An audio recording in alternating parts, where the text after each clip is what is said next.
Grup Pengkaji Taman Dunia dan saudara Mahathir daripada MPN. Isu yang akan kami kupas hari ini ialah dengan isu Komanggo, iaitu isu hak asasi manusia. Okey, sebelum apa ni, soalan seterusnya. Bercakap tentang Komanggo, selain kita tahu, selain daripada isu hak asasi iaitu isu LGBT, terdapat juga tuntutan untuk kebebasan beragama. Mungkin panel kita yang seterusnya mungkin boleh memberi kita sedikit pencerahan. Adakah Komanggo ni berbahaya dan beri masalah pada kehidupan yang memeluk agama yang beragama di Malaysia? Silakan saudara Azhari. Bismillahirrahmanirrahim. Assalamualaikum warahmatullahi wabarakatuh. Soalan panel tadi adalah berkenaan bahaya atau tidak bahaya dan Komanggo ini pada kehidupan beragama. Okay. Pertama sekali saya nak jelaskan tentang Komanggo itu. Komanggo ni macam yang saudara Mahathir katakan tadi adalah Coalition of Malaysian NGO. Tak silap saya lebih daripada 54 NGO yang kita boleh katakan mengambil sikap liberal dan juga sekular dalam proses gerakan mereka. Salah kenapa saya boleh kata begitu? Kerana antara pemuka-pemuka NGO yang pergi ke UPR ini adalah Universal Periodic Review ataupun semakan berkala sejagat yang digunakan oleh PBB sebagai mekanisme untuk cek untuk apa? Menilai sama ada negara-negara yang berada di bawah PBB, 195 negara yang berada di bawah PBB sudah melaksanakan hak-hak asasi yang dituntut itu ataupun tidak. Okey. Apa yang Komanggo bawa ke UPR? Baru-baru ni ada persidangan UPR di Geneva. Wakil-wakil daripada 54 NGO ni, Komanggo ni turut berada di sana, dan juga ada wakil-wakil daripada NGO pertubuhan Islam, tentunya seperti ABIN, Pembela dan Persatuan Peguam Islam Malaysia yang pergi ke sana untuk menjadi pemerhati pada proses ini. Okay, apa yang mereka bawa sebenarnya ada 17 tuntutan, dan kebanyakan yang dibawakan di berita, yang ditulis di blog-blog, yang dihentam dengan begitu hebat di blog-blog, hanyalah menyentuh tentang 4-5 perkara tentang isu LGBT, kebebasan LGBT, kebebasan menukar agama dan juga sebagainya lah, isu-isu yang ni. Tapi bagaimanapun, daripada 17 tuntutan tu, tak semua tuntutan yang bercanggah dengan Islam. Contohnya tuntutan kebebasan bersuara. Kebebasan bersuara itu kalau kita lihat tidak pun bercanggah dengan Islam. Cuma kita kena tahu mekanisme yang tepat. Maksudnya kita perlu tahu apa yang kita cakap itu, kita perlu tidaklah melanggar nilai-nilai moral yang telah kita pegang selama ini. Jadi isu tentang kebebasan bersuara ini saya kira tidaklah bercanggah. Cuma mungkin kita patut nilaikan semula apa mekanisme yang harus diletakkan dalam. Kemudian adalah isu free election. Free election pun tak bercanggah ya rasanya. Semua orang nak pilihan yang bersih kan. Okay. Jadi ada 17, saya tak ingat lah semua 17 tuntutan tu. Jadi antaranya itulah, ada beberapa tuntutan yang sebenarnya bercanggah dengan yang kita kira sebenarnya bercanggah dengan kehidupan beragama. Saya bukan kata mengenai Islam saja, tapi dalam norma kehidupan manusia beragama di Malaysia ni, yang punya adat dan juga nilai-nilai murni yang telah diamalkan sejak berkurun lama lagi kan. Jadi apabila nilai-nilai baru ini, contohnya kebebasan LGBT ini dibawa ke Malaysia, jadi ia akan menimbulkan satu kejutan budaya lah kan. Dan isu-isu orang-orang yang mengamalkan LGBT ni, ataupun kita katakan sebagai kebebasan SOGI. SOGI adalah sex orientation dan gender identiti. Mereka memperjuangkan isu ni supaya hak mereka untuk menjadi seorang LGBT. LGBT tu tahu kan? Lesbian, gay, bisexual, transgender. Jadi kalau di Malaysia yang banyak dibincangkan adalah mengenai LGBT, tapi sebenarnya kalau di luar negara tu, kalau tak silap saya di Switzerland macam-macam dengan asexual ada, polysexual ada, macam-macam terma yang digunakan menyebabkan kecenderungan seksual yang ni. Saya tak nak cerita banyak lah, tapi kita tahu ianya takkan diterima umum kan. Okey, mengenai bahaya atau tidak, kita kena define juga bahaya macam mana. Bahaya kepada kita tapi kita tak boleh, tapi pada mereka mungkin tak faham kan. Yang jadi orang macam ni memang tak faham kan, sebab mereka mungkin sama ada telah dibesarkan dalam kelompok pemikiran yang liberal, yang apa orang kata WOB ya. WOB ni Western oriented people lah, WOB yang banyak memperjuangkan isu-isu liberal dan juga sekular.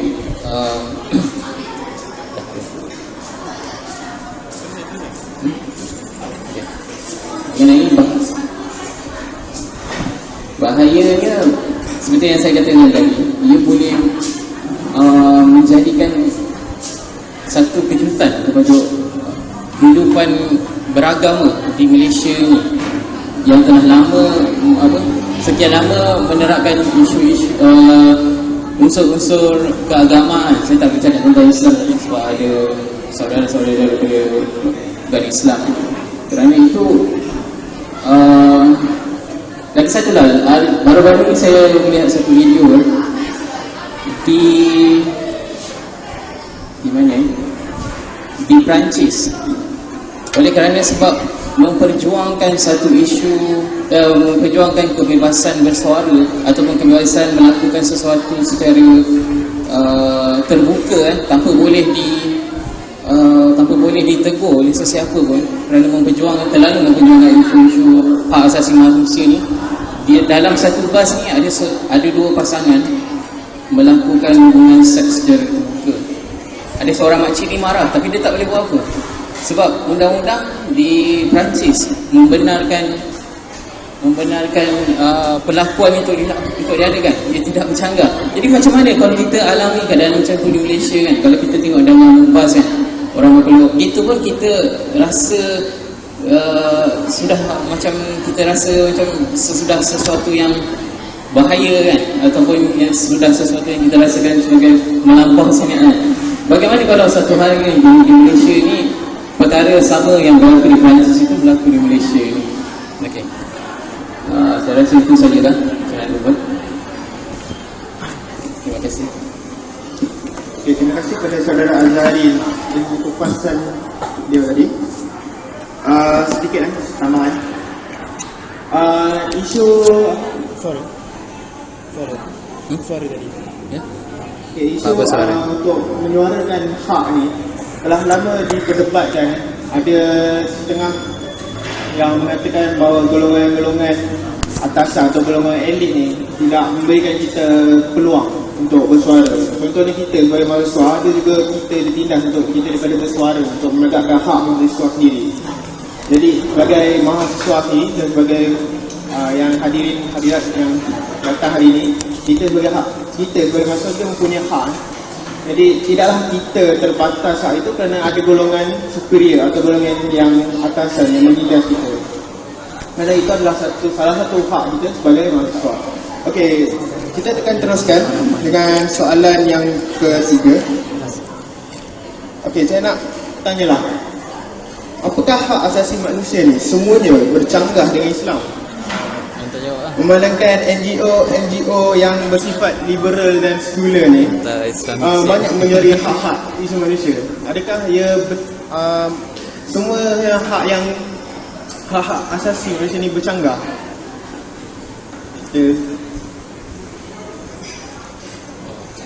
Saudara Azhari jawab juga. Okey, hak asasi ni kita dah tahu, cerminannya adalah barat. dibawanya oleh Barat, diperjuangkan oleh Barat dan dibawa dari Barat, diperjuangkan oleh orang-orang yang berkecenderungan Barat juga. Itulah permukaan surface yang kita lihat dalam hak asasi manusia ni. Tuntutannya ramai, bagi saya lah, tak semua tuntutan memperjuangkan hak asasi manusia ni bercanggah dengan kita sebagai orang Islam dan juga keragaman hidup beragama di Malaysia ni. Tetapi hak asasi manusia ni, kalau kita tengok definisi yang diberi oleh John Locke, John Locke ni adalah seorang, bukan John Locke diberi definisi hak asasi manusia ni adalah satu peraturan di mana meletakkan manusia ni sebagai Tuhan. Ianya tidak mengambil kefahaman tauhid itu sebagai satu dasar, sebagai satu keterikatan yang diletakkan pada tempat yang paling tinggi. Jadi kita kena lihat isu ataupun tuntutan hak asasi manusia ni, dia berpegang kuat dengan semangat humanism. Humanism ni kemanusiaan. Semua manusia boleh buat apa yang dia suka. Dia bebas untuk melakukan apa yang dia nak tanpa sebarang tekanan, tanpa sebarang kompongan, tanpa sebarang orang kata sebagai apa, tekanan. Jadi dia bebas untuk buat apa-apa. Kalau kita biarkan manusia jadi macam ni, rasa-rasa apa jadi dengan negara rasanya? Rosak lah kan. Sedangkan sabda, kalau kita katalah dalam sabda Nabi Muhammad kata, siapa yang kita ni sebagaikan dalam satu kapal. Saya tak pasti sabda Nabi Muhammad ataupun asar daripada sahabat. Kita ni bagaikan dalam satu kapal. Kalau ada seorang kelasi yang merosakkan kapal, apakah kita akan biarkan saja? Itulah kita punya peranan sebagai hidup dalam masyarakat ni. Kalau dengan hak asasi ni, dengan hak humanism, kita telah meninggalkan satu dasar yang paling penting dalam Islam, iaitu amal makruf nahi munkar. Maksudnya semua orang boleh buat suka hati dia tanpa ni. Dan apa lagi yang dibawa oleh hak asasi manusia ni adalah contohnya individualism. Maksudnya rasa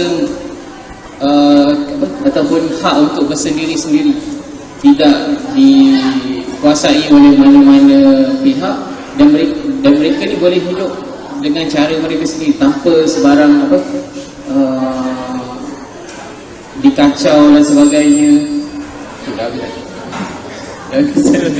Okey. Jadi begitulah kalau kita tengok hak asasi ni pada asalnya pada cerminan Barat. Jadi kalau kita lihat jadi cara kita nak ambil perkara ni pun kita kena tengok daripada relevan atau tidak kita ambil. Kerana apa yang ada di Barat itu tidak semestinya sama dengan apa yang di Malaysia. Kerana itu kita kena lihat lokaliti sesuatu perkara itu sebelum kita ambil seluruh. Okay. Tapi bagaimanapun saya rasakan hak asasi manusia ini tidak semua bercanggah dengan keragaman beragama di Malaysia. Cuma kita perlu ambil satu yang saya kata, ambil sesuatu perkara itu daripada sisi pandang kita sendiri. Kenapa kita lihat kalau sekarang ni banyak orang yang mengikut Barat, tetapi sisi pandangnya tidaklah seperti Barat, tak pandang macam Barat. Ini yang dikatakan K. Baba Kumi, dia salah seorang ahli falsafah yang dia berkata sebagai mimikri. Mimikri ni macam mimik lah kan. Dia nak ikut orang tu tapi tak jadi. Sebab diri dia tu, jati diri dia tu bukanlah macam orang Barat. Dia nak ikut macam orang Barat.